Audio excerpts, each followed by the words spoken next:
Es hora de hablar de los temas del día, de debatirlos, de entenderlos y analizarlos. Señores, muy buenos días. Muy buenos días. Bueno, hoy vamos a arrancar con estas movilizaciones que han sido convocadas por el gobierno nacional, que están organizadas por los sindicatos y que muchos interpretan son de alguna forma una presión también a la Corte Suprema de Justicia para que elija fiscal. Hoy se reúne la Corte Suprema para hacer una nueva votación. Quiero preguntarles, para ustedes, ¿hay algo de presión en estas movilizaciones a la Corte Suprema de Justicia? ¿Cómo hacer para rodear al tribunal para que la gente no entienda que si elige hoy le están haciendo juego al presidente Gustavo Petro y si no elige hoy le están haciendo juego al fiscal? Juana. Yo sí creo que hay una presión, ¿no? Y es una presión que sería legítima si fuera la ciudadanía espontáneamente la que sale a protestar y a decirle a la Corte: por favor, escojan una fiscal y no dejen a Mancera de fiscal encargada, ya que tiene un montón de procesos, de investigaciones que terminarían de deslegitimar la fiscalía mientras se decide quién queda como fiscal ya firmemente en este cargo. Sin embargo, no es así, ¿no? Una presión y unas marchas convocadas desde el poder y desde el Estado pierden esa legitimidad popular. Yo me atrevería a decir que este no es un tema que llame la atención y que movilice a la población.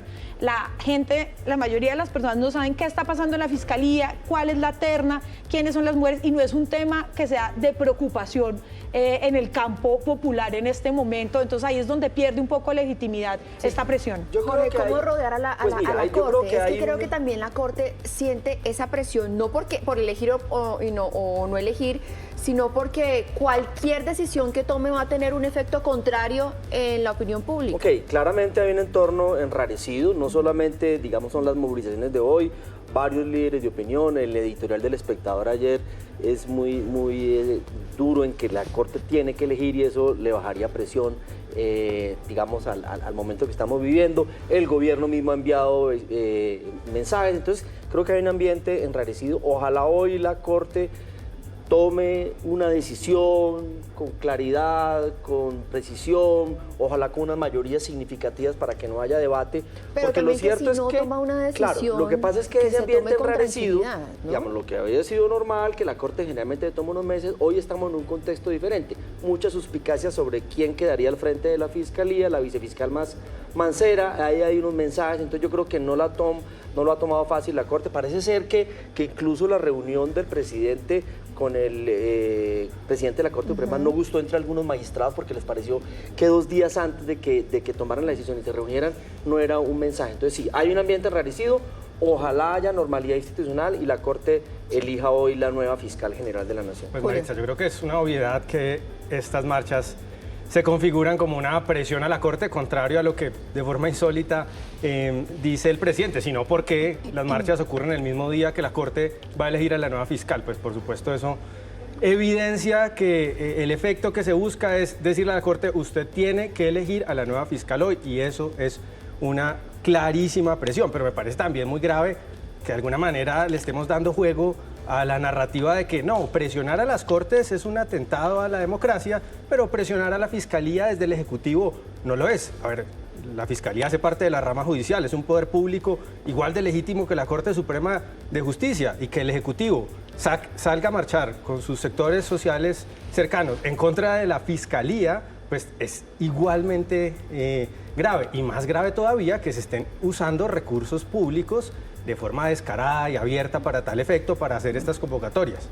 Por ejemplo, usando los canales de propaganda oficialista para convocar las marchas, para crear una narrativa de opinión para impulsar las marchas, o por ejemplo, permitiendo abiertamente que los funcionarios públicos hoy malgasten los recursos de todos yéndose a ayudar al Ejecutivo en este propósito. Y para cerrar este tema también de cosecha propia, para que la gente pueda entender que si la Corte elige hoy está bien, y si la Corte no elige hoy también está bien. Pero lo que no estaría bien es que no puedan elegir libremente y con garantías. Pasemos a nuestro siguiente tema, y es esta disputa que se conoció en las últimas horas entre la JEP y, paradójicamente, los excombatientes de las FARC.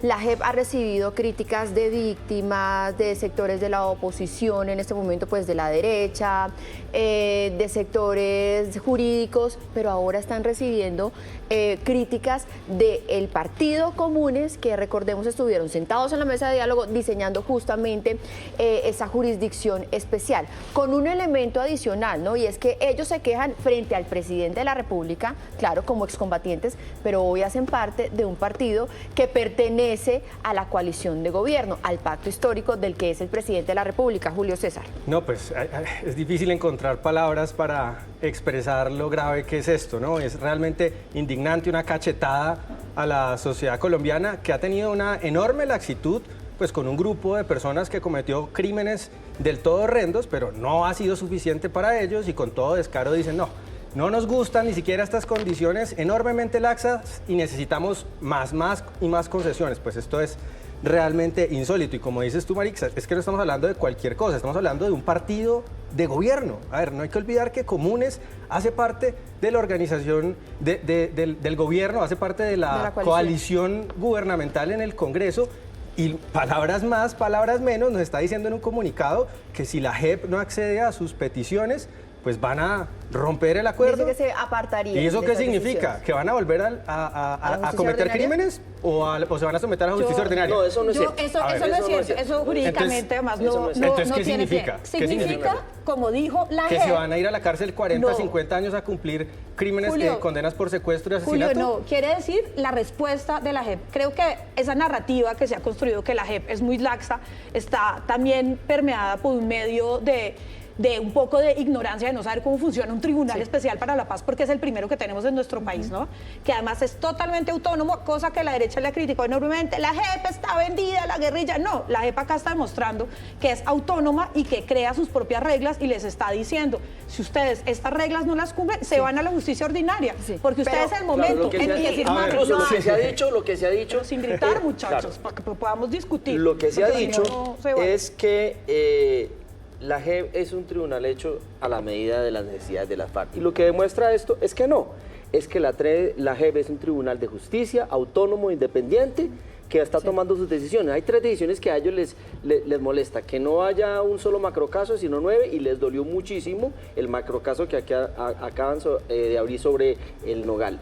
Que no se concentren en los máximos responsables porque están mirando también mandos medios y que les hayan rechazado bastantes amnistías. De 3.800, les han negado 3.800, les han aceptado 688. Pero son las reglas Pero de ellos juego, no Jorge. dijeron que iban a romper el acuerdo. Se nos acabó el tiempo, más Porque no adelante pueden. seguimos No, y nunca hablando dijo el en tema. el sofá. Tenemos otro tema candente, el canciller Álvaro Leiva y el embajador Armando Benedetti. Volvemos aquí a la mesa ancha, se los decíamos, vamos a hablar del canciller Álvaro Leiva, que ya no es canciller, o si es canciller, es que eso todavía no lo entendemos, y de Armando Benedetti. Jorge Iván, ¿es canciller o no es canciller? Porque primero se conoció una carta de Álvaro Leiva diciendo que acataba la decisión de la Procuraduría y casi que dándole razón a la Procuraduría diciendo que sí, él debía acatar esa decisión inmediatamente, pero después un trino del presidente que dice el presidente es el que nombra y el presidente es el que suspende.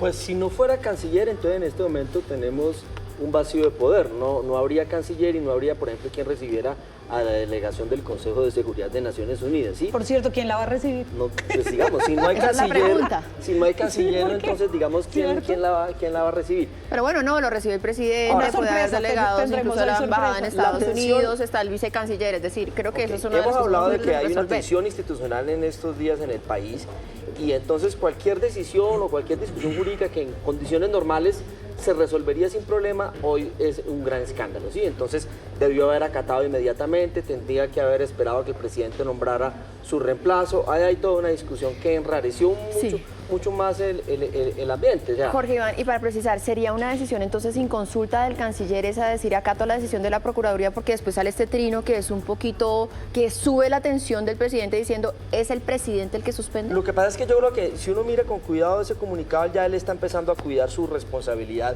disciplinaria, eventualmente penal.